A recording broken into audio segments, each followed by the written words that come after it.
the pick in the team fights previously. Just put him back on something like the K'Sante. Anyway, Ash first pick comes on through. I gotta like the say, Xin Zhao available. Other AD carries too. Yeah, I was gonna, Munch, that's the crazy thing, right? Literally no AD carry bans. AD carry bans are like the staple of the game right now. You're always at least seeing two in draft, whether it's, you know, Ashe, Kalista, Senna bans being more prominent, all these things. But having the pick of the litter, I think really changes the dynamic of draft and like what, you know, what we could be expecting, because really it's just gonna be up to RA's preference and what they're most comfortable with down in that 2v2. They've loved to go towards the Varus, but without the Ashe, seems like they're not going to think about it. They aren't going to go for the takeaway. You're just going to lock in on mid laners, and so many of them have been taken off the board. Wade just like leaned forward at his screen after Hui was locked in. He's like, wait, that's me. That's my name. Yeah, we'll see what they're going to go. But Ashe Varus just so exceptionally strong in the laning phase. Do we get a Blitzcrank is the question. I would love a Blitzcrank third lock in here for RA. Just deal with the double ranged bot. If you can find that hook, you can win the lane. Certainly could change things. Whether or not you want to just go for the Blitzcrank cold like that, I don't know. That's what I wonder, right? Is like if they're going to try and lean into something that can play a little bit more aggressive, if we're going to see them like have to default to Xayah Rakan on 4-5 and just have like, you know, the defensive ult from the Xayah to be able to play out against this once it hits 6. It's looking a bit rough. RNG's bot lane presence is already going to be so strong, and now having Breathe on the K'Sante and top side, we know Breathe is a guy who can not only absorb pressure, but also put some pressure on Xiaoxu himself, especially when Wei has still been paying considerable amount of time top, even this year. And I want to point out Breathe's champion pool as well, because he has played 9 unique top laners so far this split. And most importantly, only has 5 games of Udyr and K'Sante combined. 3 of Udyr, 2 of K'Sante, and then the rest is a mixed bag. He's got Rumble in there, he's got Kennen in there, he's got Poppy in there. Like, this is a player that is willing to play counter picks and is willing to try and dominate the lane in a way that we're not seeing a lot of in the LPL. We're seeing a lot of just K'Sante, Aatrox, Udyr, block in and just go next kind of angles. We are seeing the K'Sante today, but I reckon Breathe is still going to be aggressive. He's still going to try and dominate his lane as much as possible against the Udyr. Yeah, definitely. And I'm actually curious to understand this round of bans of what RNG's other support ban will be. Tom Kench, you know, won't be much of a problem in lane, but do they just take it away to deny the safety when you already have Chains of Corruption and Chandra Solero? Maybe. If they do that, then you're already kind of leaning into a more unconventional support pick for RA when, I mean, hell, they banned up the Nautilus themselves in the first 3, right? So I think a lot is going to be down to what RNG take away here. We'll see what they're going to remove. Tom Kench, it is. It is. So Senna being denied a couple of those strong supports, and the Nautilus obviously banned by RA. Oh, there we go. Wait It a had to be. I mean, second. it had to be something unconventional, right? Because I feel like Nautilus, Tom Kench, Maokai are the 3 most common things we see with the Senna here in the LPL, all taken off the board, having to go towards the Orb. Yeah. Man, this lane's probably going to be so rough, but level 6, they have that ability to engage. They're going to need to work with Naiyou and get him on something strong. Is it going to be Udyr bot? Like, you could have... Oh, wait, I know what they're going to do. They're going to just stick Ornn in the solo lane and play Udyr Senna, right? We've already seen Senna swapping to Udyr lanes to deal with bad laning phases. I think you just put Xiaoxu on the Ornn, have him... So even if Xiaoxu ends up going bot, he's probably better at dealing weak side on Ornn than Zorah will be. But then I don't know if Zorah can play Udyr. This is going to be a weird one, Lurk. That's all I know. I think ignoring the point of whoever plays what champion, it doesn't matter. Just a great call on like, you know, yeah, maybe just send the Senna and have the Ornn deal with the problems by himself. Incredibly safe. But moving back to RNG side, bringing a lot of dynamic playmaking now, right? Having the combo of the Jarvan with the Orianna going up against Sway Senna is great because of how immobile they are. You have so much CC to even like buy time for Jarvan to get in range when you have the Enchanted Crystal Arrow. And now for RA, having to go with something unconventional. I kind of like the Graves roundup just because it's like, hey, bringing a bit more damage when you already have so much frontline. It looks like it round out your comp a bit better than if you had brought in more utility. Now it's going to be about seeing how they can get through this early game, Munch. Man, I have no idea. This is such a weird comp from RA. And honestly, I feel like they kind of did this to themselves with that Nautilus ban.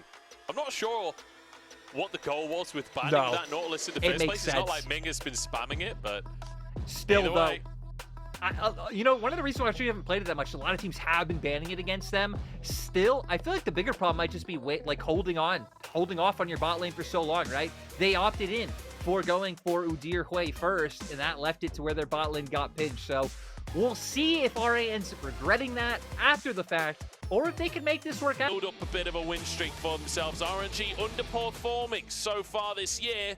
It's time to turn that train around.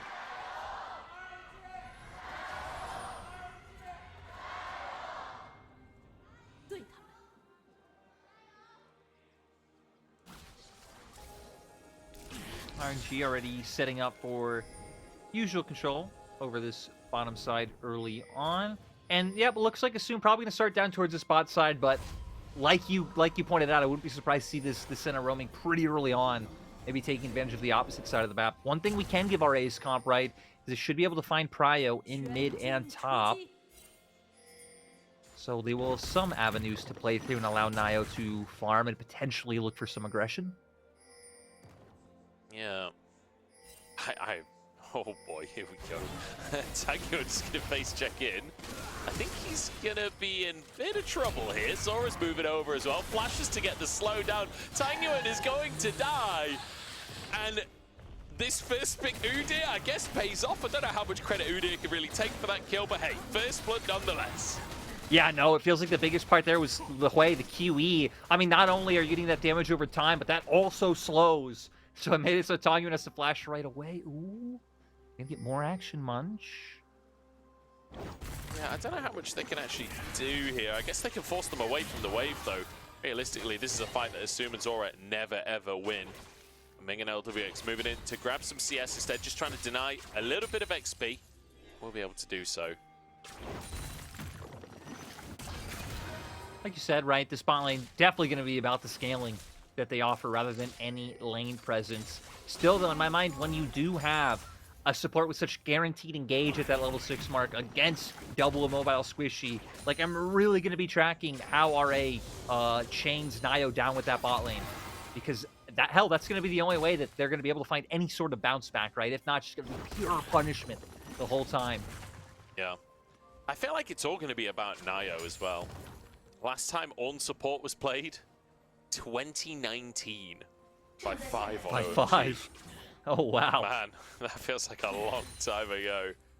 I wasn't even sure that this Ornn support had been played, to be honest, but there we go. I guess, did Ornn come out in 2019? Pretty sure that was the year he came out, right? When he was really overtuned, so maybe just playing it in literally any role to deny the pick. I'm not sure if it was 2019 or even the year before. 2019 probably sounds right. Sounds right off the top of my head. I'm not going to speak without knowing for sure, but in 5, what a throwback. Hell, I remember when I was coaching Machi facing OMG at the Pacific Rift Rivals. He was on the team back then. That's a while ago now. There's Naiyou moving down to the bottom side. It's actually going to help shove this wave in mid. And then go back for the crab himself. But yeah, I'm looking at Naiyou on the scrapes, see how he can do to use the bottom lane like potential all-in, right? You were talking about the level 6 spike for Zorah and Assum. It's all going to be down to whether or not Naiyou can get in. But also, I'm looking at whether or not Naiyou can carry later on in the game. Like, Graves is definitely a jungler that you need to be somewhat of a team fight carry for your team. You need to be doing a good portion of your team's damage. So I'll be keeping my eyes on how Naiyou performs this game. You know, he goes for an invade, but there's nothing up. His job's only harder when thinking about the fact that he's going against this Ashe, right? Having that hawk shot, they're going to be able to try and spot out when Naiyou's going for any timing, so to try to come down to that bot side pretty frequently. So that might make it that much harder for RA to find the play they want. I mean, that was some big damage.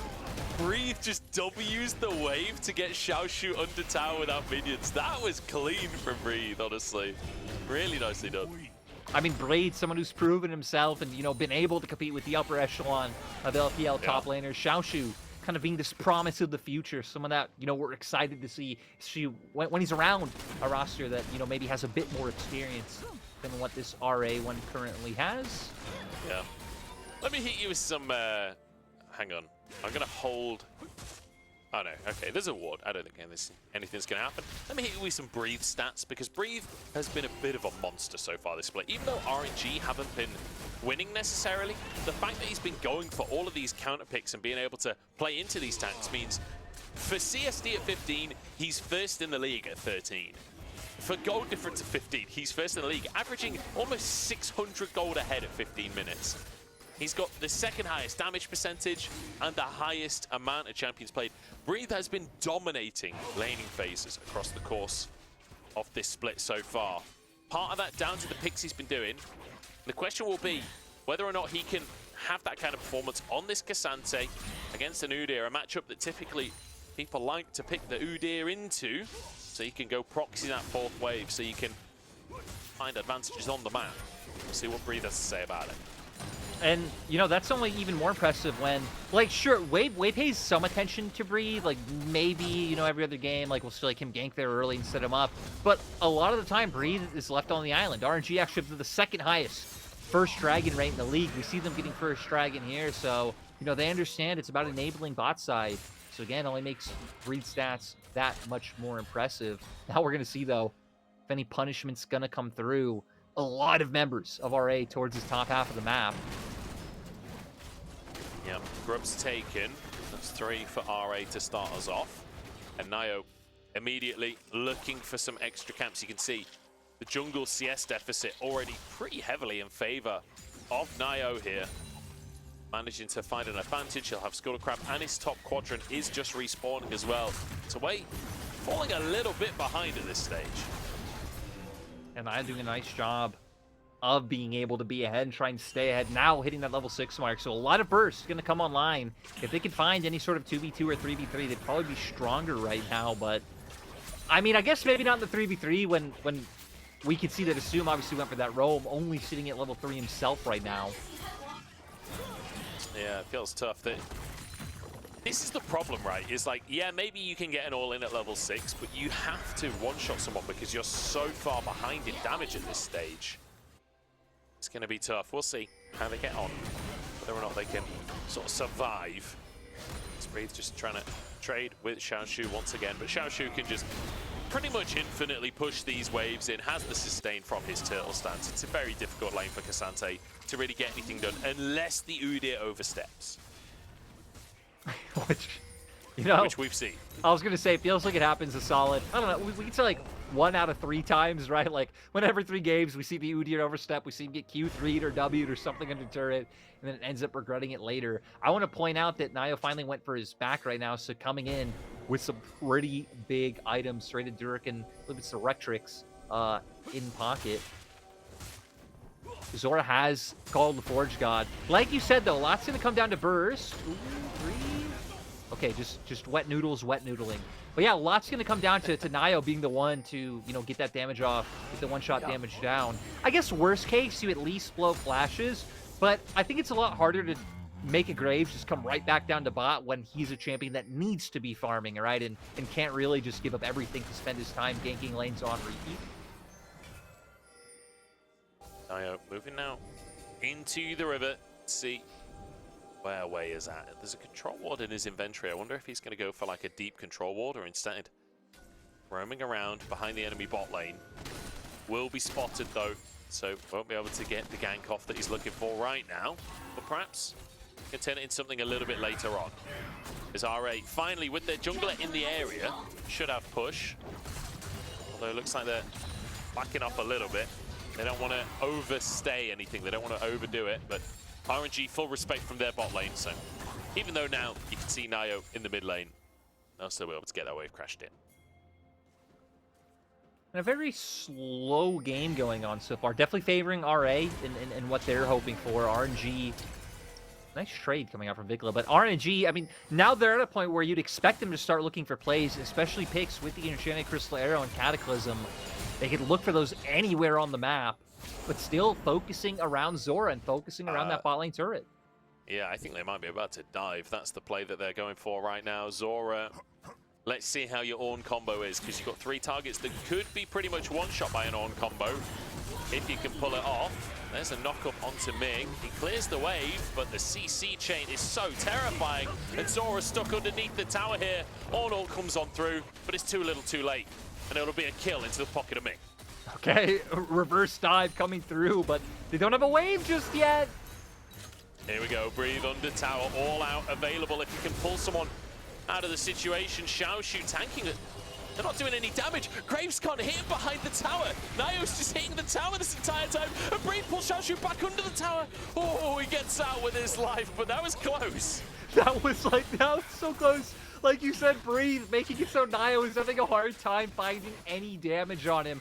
RNG still will be the team to be able to pick up first turret in this game. And it's just in time. Dragon's going to be coming up soon. Neither team having really any control here. We'll see which bot lane gets their resets off first, because that feels like it'll be a big difference maker. But 6 scrubs going to be on the cards for RA. 6 scrubs for them. The question will be, how much opportunity do they get to use these grubs with this composition? Breathe, unfortunately, just getting traded out. There's only so much you can do, aside from just abandon ship here. But even then, you know, Naiyou's already in his jungle. I don't know if you get away. There was like maybe a window, but at the same time, you don't exactly know where, you know, they are in your jungle. You can assume they're coming, but we're going to see here, right? Goes for the initial thing. Naiyou trying to find a way to get damage on Q, not able to hit. Can't get any autos on him. Bree doing a great job with the ghost to just pull him around. I thought this is where they'd be able to get the 1-for-1 onto Xiaoxu from the turret, but not able to do so once the turtle stance comes through. Nice try, though. And I love that he manages to CS a melee minion and all of that. Like, they're trying to get him. He's just dodging the grave shots. He's like, there's a melee minion that's 1 HP. Might as well take the 20 gold.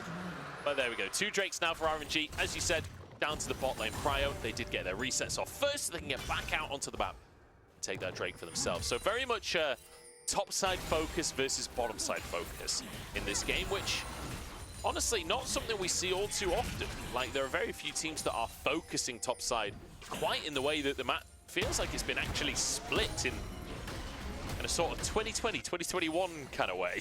Yeah, again, it feels like the longer...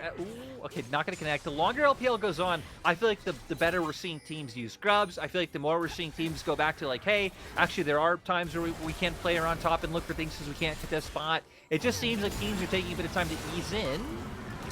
LPX could be in trouble. Oh, he flashes straight into the Ornn ultimate. The spiraling despair, the shot from Naiyou as well.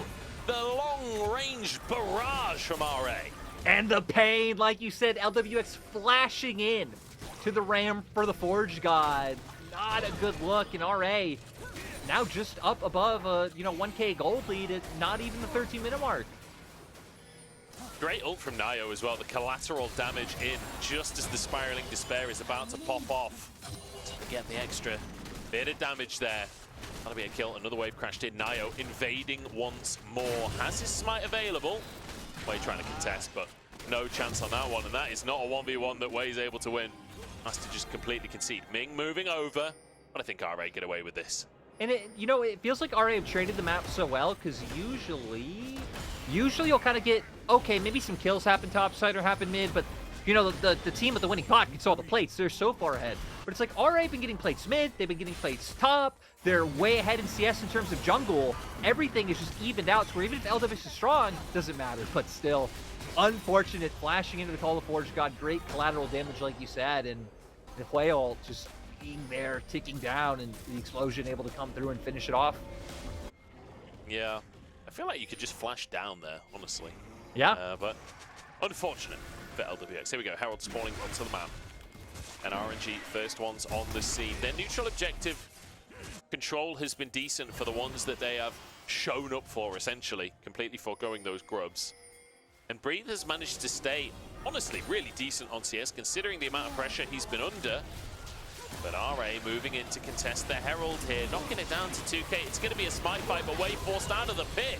And RA just walk in and say, thank you very much. We'll take that. Herald, thanks for the leash, RNG. Why are we committing for a control ward? This is not worth it. Oh, Xiaoxu on the front line is going to be rooted up. Should be taken down here, but RA might be able to continue the fight. Full retreat, though, as they back off.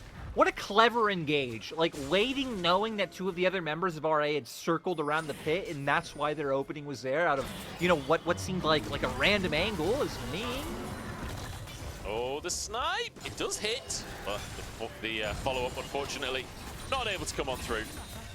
RA get a Herald. They lose one for it, but overall, a positive play for them. RNG hoping they can find something. I feel like the big difference maker and dissuader from RNG wanting to fight there is just how strong Naiyou is, right? He's sitting like 30, 40 CS above his counterpart. But Cataclysm comes out because they notice Zorah and Vicla walking around, which gives them numbers advantage. And sadly, just really having no way to support him. The center route does come out, but doesn't really do all too much. And Xiaoxu and the Udyr just not going to have any way of being able to run free. So, RA currently are actually 1,500 gold up in this game. They're 2 Drakes down, but they've got the Herald in pocket and 6 Grubs.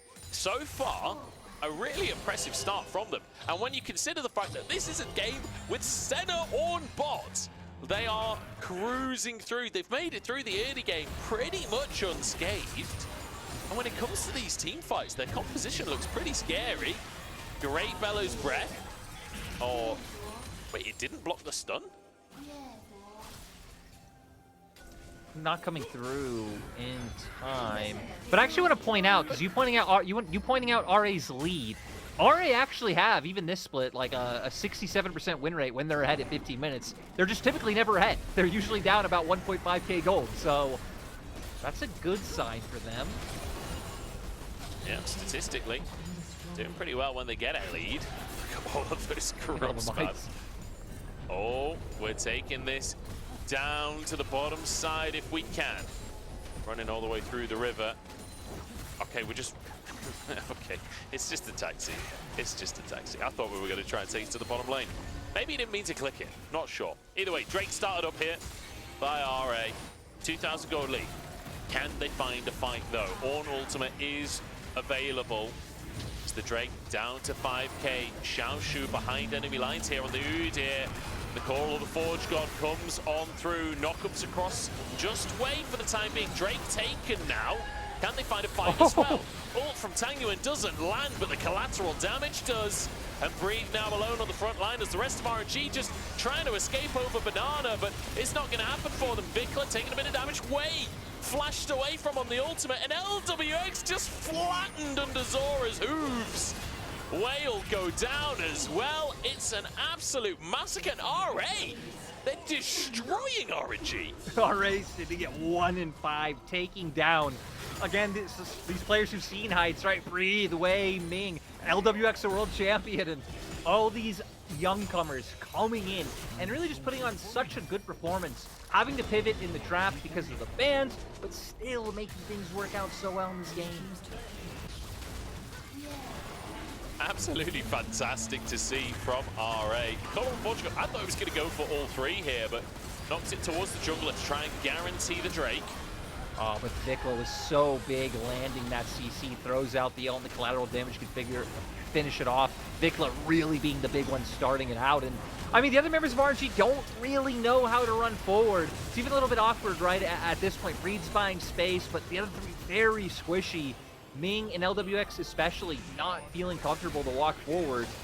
And it just kind of leaves them in a bit of an awkward place if RA are the ones starting off the fight, of like, how does their comp even really function? Because Way and Breed have to go into buy space, but a lot of times it's going to leave LWX, Ming, Tangyuan, one of them open for like what we just saw coming out from Vicla and Naiyou. Yeah, it feels like the only way RNG can get in and start a fight properly is if you get Way, Cataclysm onto multiple people, Tangyuan Shockwave to follow it up. Exactly. But Tangyuan, the one being engaged, but he's just dead. He's gone. RA just playing so well with tempo, and the amount of time Naiyou has spent in that quadrant of the jungle in RNG's half of the map is ridiculous. He's 50 CS up in this game, 3-0 and 4. Why do we not see him on carries more often? Okay, it's just so good to see that they actually were able to get him ahead at the expense of their bot lane. Again, with where they're standing, I think there was a lot of fear that they were just going to bleed out across the map and that RNG were going to be able to find a win, but It's also why we said coming into the series that RA are not a team you can count out because they do have some talented and exciting players for, you know, to be able to look out for. Now pushing this top side, pushing bot, just really taking advantage of the whole map right now.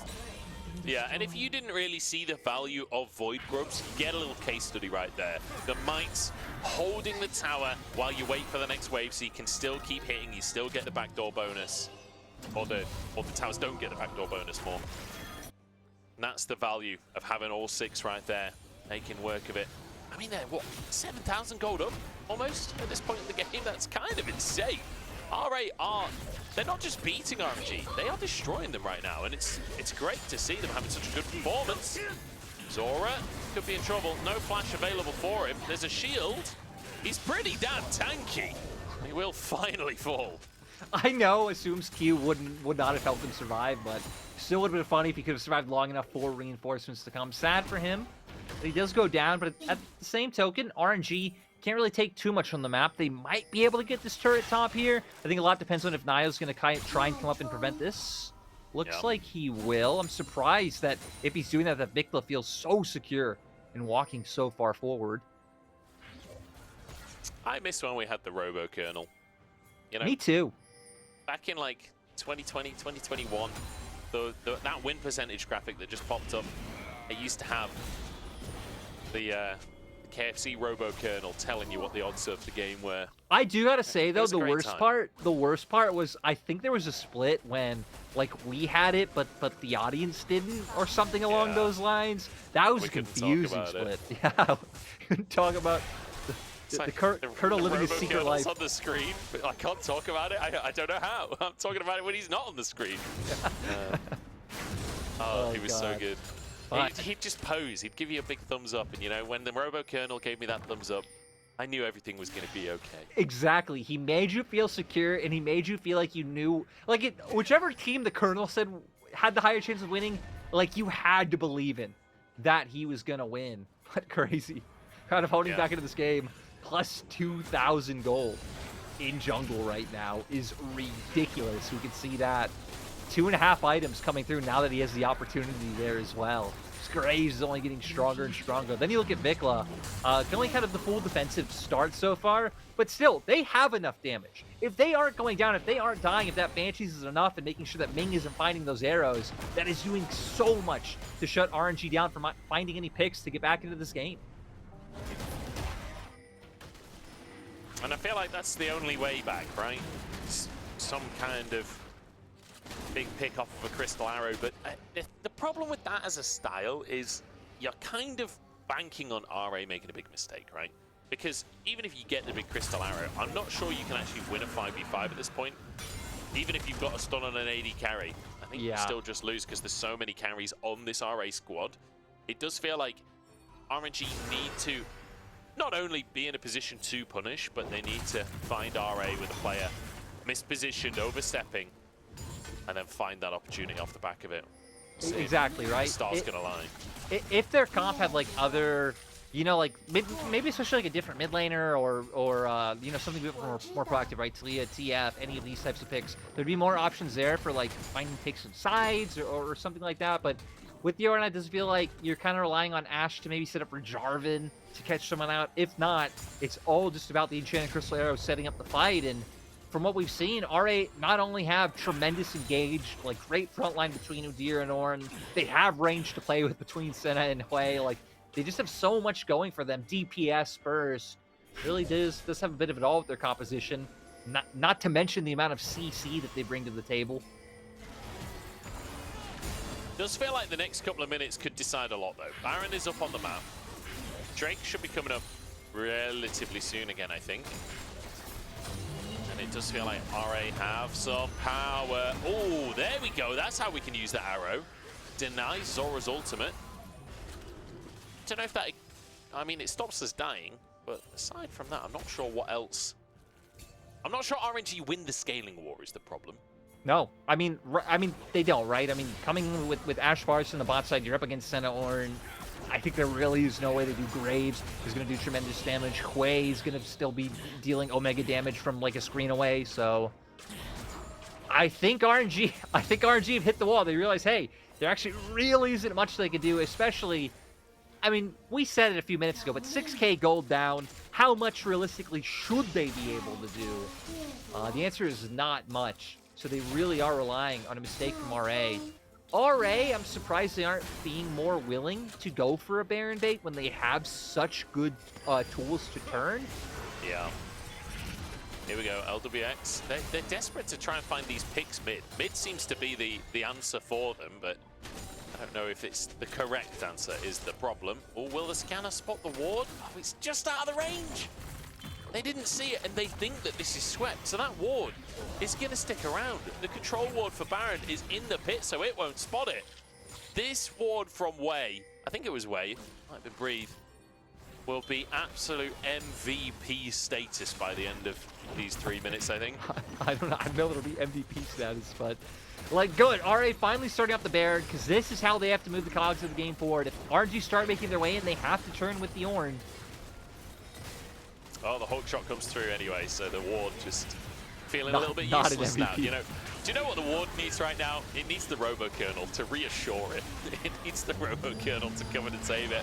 And I think RNG need the Robo Kernel to come save them too. Because RA just waltz on forwards here. Bit of damage coming on through onto Ming.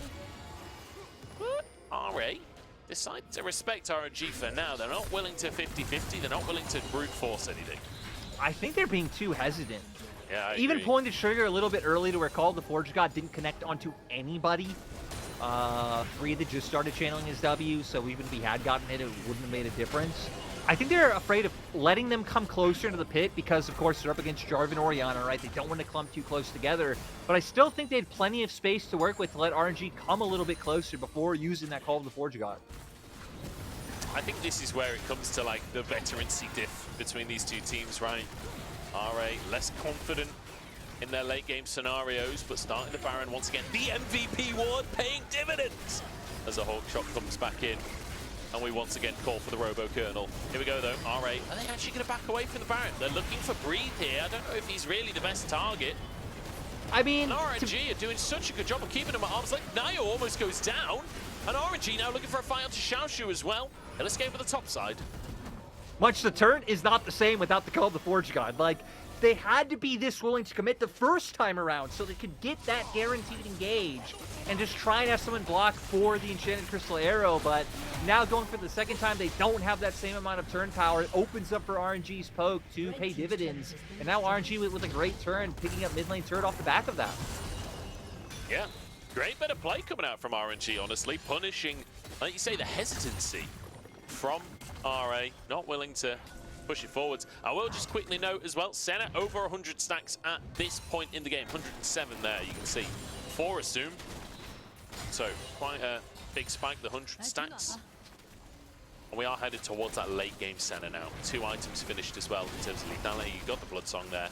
This is a scary pick to go up against.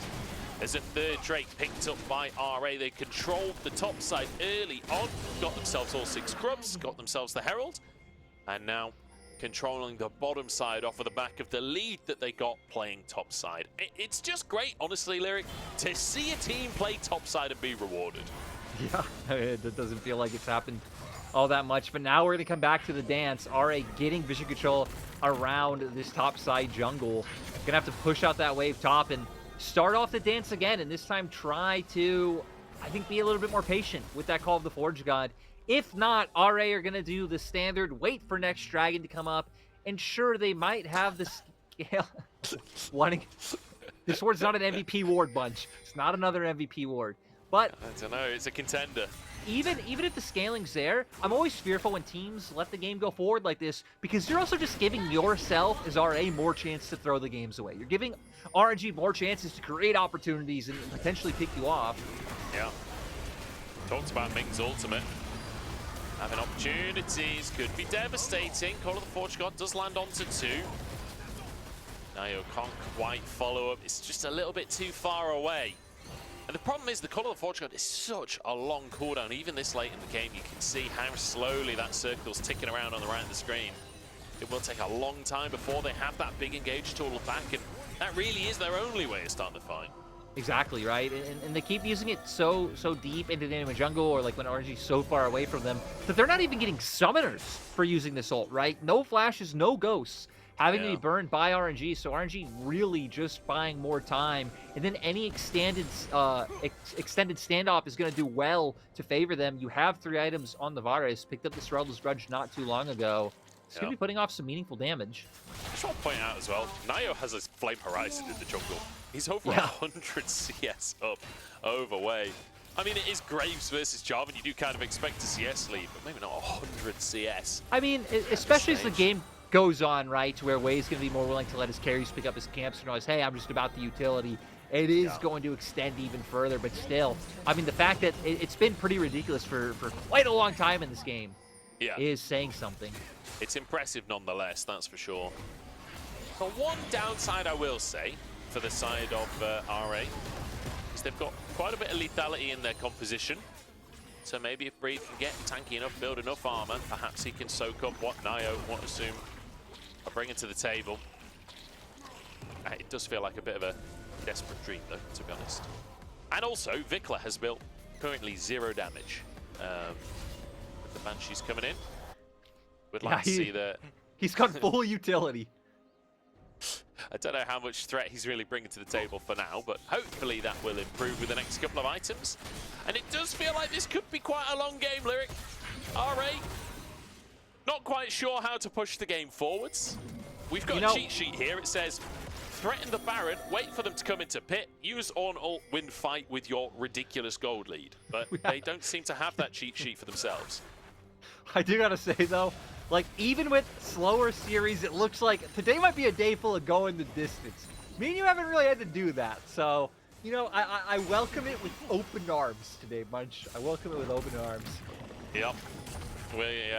We may well go to 9. We'll see how that final series goes as well. JDG versus BLG later. That will be an absolute treat to watch.